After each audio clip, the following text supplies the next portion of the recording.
Today we'll be discussing on American Congress Foreign Affairs Subcommittee on African that discussed about the religious killings in Nigeria. And like I told you before, once Trump was elected, it becomes obvious that Nigerian government will start to listen to its citizens. Okay, especially the southeasterners that has been, over time complain about marginalization and also holding Nnamdi Kanu in captive for no reason at all. And now it's happening, and I can tell you, it's going to be relentless over and over again. The House Committee has also, recommended for sanction against the Nigerian government. I'm not really excited about the sanction because I know at the end of the day, it's ordinary Nigeria that will suffer. Okay, because our political system has made it in such a way that these oppositions will get away with anything. They can loot and loot and loot and loot. They can, decimate the treasury. They don't care. Okay, so but basically, it shows that Trump administration is listening to the cries of the Nigerian Christians, and especially the Easterners too, because basically these Fulani herdsmen and their agents have been like pushing so hard to achieve their aim of decimating the natives, okay, chasing them away from their ancestral land and taking over their land, okay, just like I told you.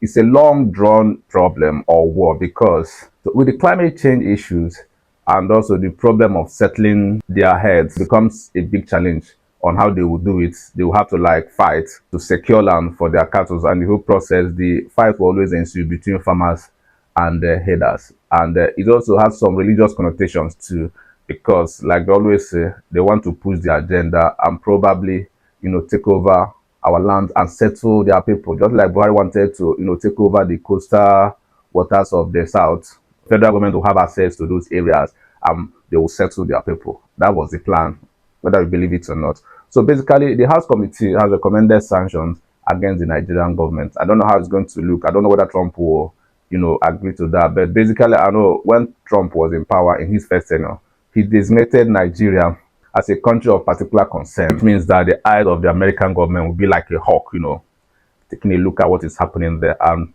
Nigeria might be back into that. And whether, I've been looking at these two cases, and I bet you that why Nnamdi Kanu was reassigned, with a new judge, okay, was not because of the love they have for Nnamdi Kanu or whatever, because their plan with the Arewa oligarchy was to keep that innocent man perpetually in DSS custody, okay, but now they have changed their mind. And if you look at it critically, it must have been pressure, lobbies from the Washington pushing that, see, this man must be released. That was why they do that, and they reassign him to a new judge. And the case is coming up so quickly on 21st of this month. So it's not really about the love, it's about they are now feeling the heat, that they have to do the right thing. And the right thing is to free that man. The Archbishop of Makurdi, that the people that are doing, based on confession from people that witness it, that these guys are the one going about burning churches. But this is what we are going through every day in Nigeria.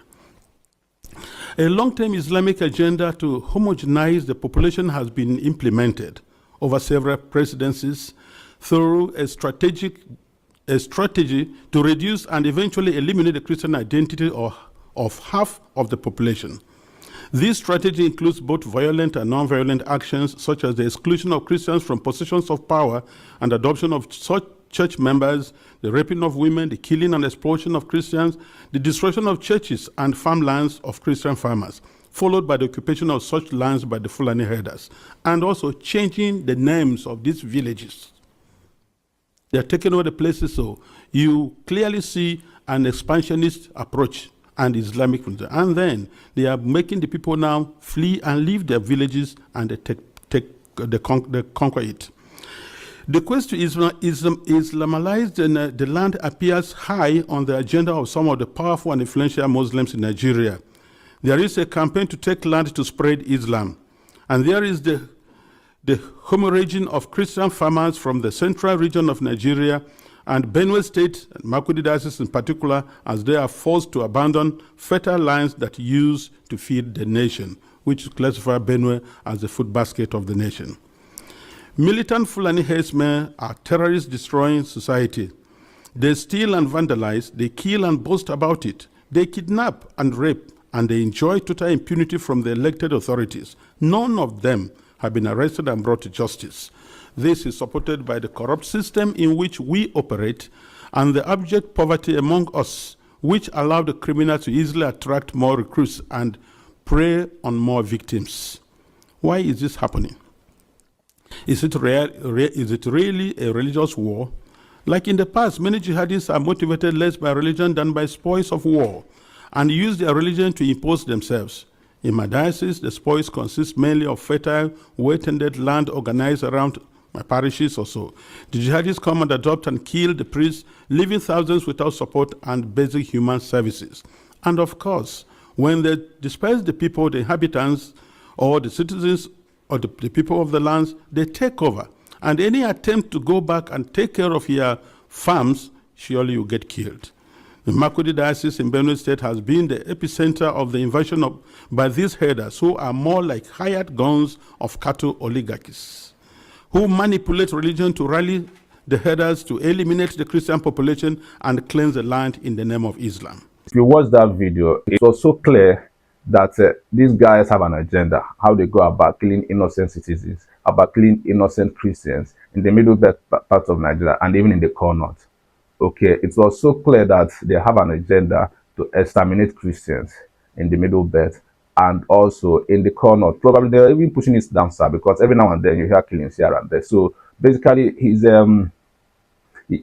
address was well written, and the Congress were able to agree with him in every aspect of the whole presentation. That what these guys are looking out for is not really about finding space for that. They are really out there burning churches, kidnapping priests, killing parishioners, and all manner of stuff. And Nigerian government are there, and they're not doing anything. It seems that they have either somebody somewhere, okay, is telling them, man, don't do anything, allow these people to continue pushing, or they just don't have an idea, or they don't want to offend the Arawa oligarchy who are backing these guys up. Okay, because no sane country will allow its citizens to be massacred and to be killed in such a manner, and they'll be sitting there waiting for miracle to happen to save their citizens. Man, these are your citizens, okay? If you cannot defend them, that's the basic right they have, right to live, okay? And there is no way a country can exist when one part of the country is always at war with itself. Either we have foreign headsmen coming down to Nigeria and killing innocent citizens, and government will be there giving excuses, and is no longer tolerated. It's either you do your work or you go. Okay, the essence why you were elected is to make sure that our citizens, the citizens of Nigeria, are protected. And if you cannot do that, then you have lost the legitimacy to exist as a government. You have to go.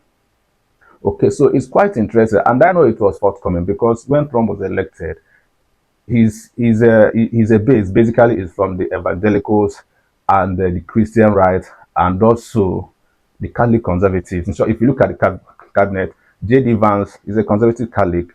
The Secretary of State, that's Marco Rubio, is a conservative Catholic, and there's some other evangelicals. Okay, so they will be pro-Christian, whether you like it or not. They will try to protect the interests of the ethnic and religious minorities anywhere in the world, and it's happening in Nigeria. And what we are trying to point out is that the Tinubu government was live up to its expectation to protect the people of this country from the heaven. It has no excuse not to do that. It has been there for quite a very long time. It has always been in the news, killing and burning of churches, and nothing has been done. And unfortunately, what the bishop said was that nobody has ever been brought to justice for that. And it will tell you, it will ring a bell to you. Okay, with several killings and several burning, no Fulani person who perpetuated that, because it's known that those are the people that are doing, based on confession from people that witness it, that these guys are the ones going about burning churches and killing people, and none of those people have ever been taken to court and convicted. It has never been done. And this is meant to be a country where we are all equal before the law. But one Jackson that killed a herdsman in Adamawa was sentenced to death and was sanctioned by the Supreme Court of Nigeria. But none of those men has ever, none of those land herdsmen has ever been convicted for being destroy farmers' crop. All these farmers where they have their farms being destroyed by their heads. None of them has ever been charged for that. So it begs the question: are we really one country, or are we just there existing as subservient or slaves to some other powerful oligarchy men from the north? Because that's what it seems, and I can bet you it will not last long. Because injustices never sustain anything. Okay, an unjust system will, at a time, collapse. Nigeria is just like an an unjust enclave, okay, where our political leaders are only interested in grabbing power, and it has started. They're not looking for 2027. So after a wasteful 2 years, after a wasteful 8 years of Buhari, 2 years of Tinubu, things has continued to go south, things has continued to get worse.